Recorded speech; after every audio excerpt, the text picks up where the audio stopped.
Hello, dear students. Welcome back to the topic Microbes in Human Welfare.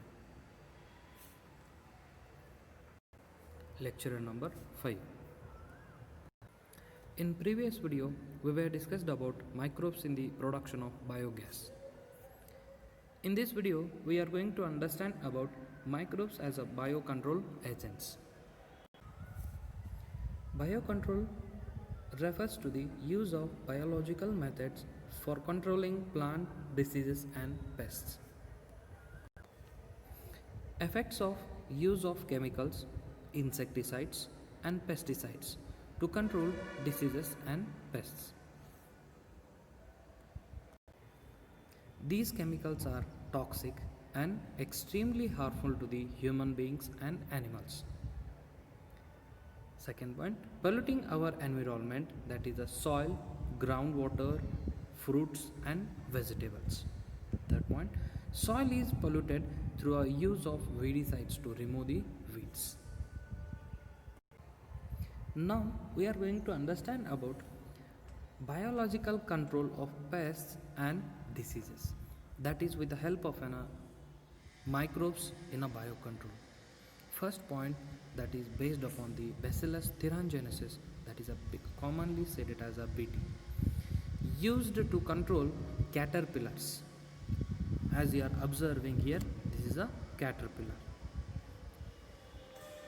Dried spores are mixed with water and sprayed on plants. These are eaten by the insects, that is larvae. This will be eaten by the larvae.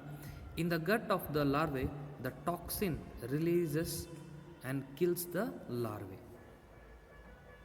Second, biological controls of pests and diseases. Biocontrol is the controlling plants, diseases and pests using a biological method.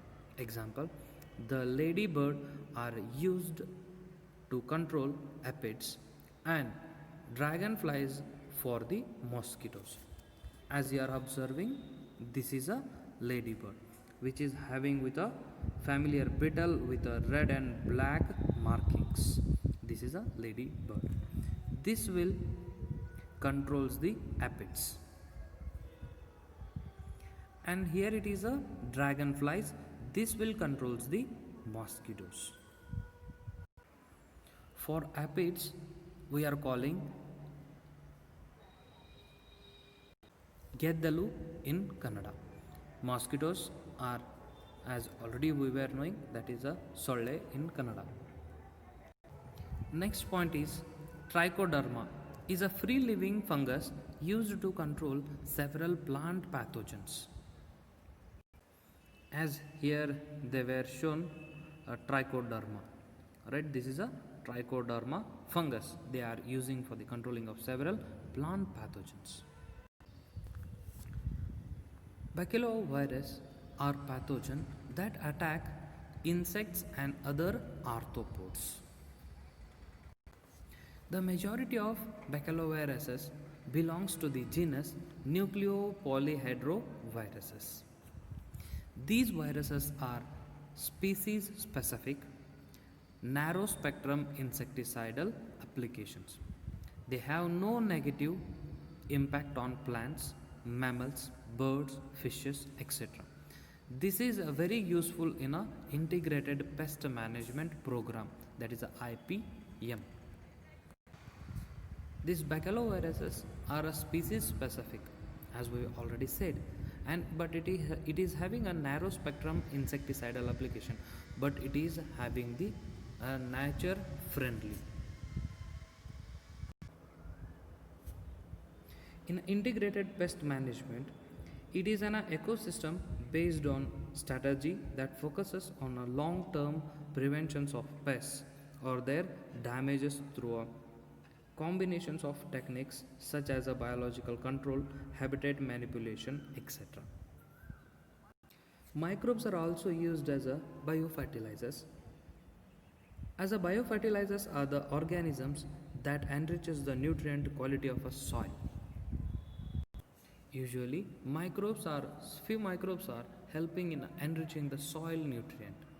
Microbes help in enriching soil nutrients are called it as a biofertilizers, as already we were said. Under the biofertilizers, there are a few examples. Those are rhizobium, azotobacter, mycorrhiza, etc. are the examples. First one we will see that rhizobium bacteria. Rhizobium bacteria found in the roots of nodules of the leguminous plants. Already we were discussed in the first year also. That is, leguminous plants fix the free atmospheric nitrogen into the nitrates. It is used by the plant as a nutrient.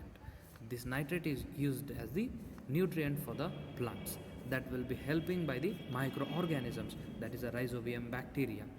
And then second point, azospirillum and azotobacter bacteria fixes the atmospheric nitrogen and increases the nitrogen content of the soil. These two organisms or these two bacteria, that is azospirillum and azotobacter, fixes the atmospheric nitrogen and increases the nitrogen content in the soil. Second, next one, mycorrhiza fungi symbiotically associated with the root of many plants. It provides phosphorus to the plants from the soil.